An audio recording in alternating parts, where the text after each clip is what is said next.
April 8, what started as a normal merengue night in the Dominican Republic ended in a catastrophe. Desperate screams punctured the silence as first responders surveyed the rubble and removed debris from the shattered dance floor. The Jet Set nightclub, an institution in the capital, Santo Domingo, reduced to rubble.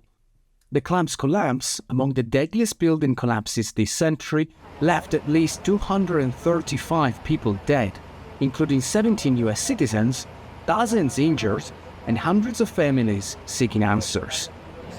We set out to uncover how this tragedy unfolded. A CNN analysis of open source material reveals that Jet Set had major structural flaws, and early warning signs went unaddressed for years. A preliminary statement from Dominican authorities matches CNN's findings. The roof was severely overweight and visibly damaged. Structural experts contacted by CNN analyzed the composition of the roof. They found it's made up of multiple layers, one on top of the other. These may have been the result of an ill-fated attempt to prevent water leaks. But adding more and more layers of heavy concrete meant the roof weighed many times more than it should have, according to one analysis. On top of that, drone footage unearthed by local media Somos Pueblo shows 7 enclosed sheds, some of which house the air conditioning units and ductwork. A military satellite image taken in 1975 shows the roof initially had similar structures, but only at the north and south ends of the building.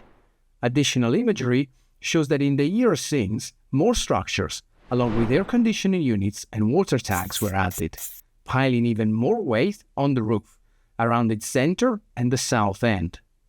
That, along with the removal of this load-bearing column during renovations in 2015, emerged as key factors that contributed to the collapse, according to the Dominican Attorney General. Club owner Antonio Espaillat has now been arrested and charged with manslaughter and negligence.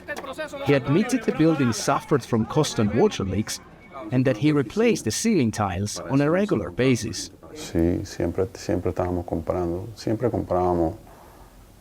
plafones, siempre.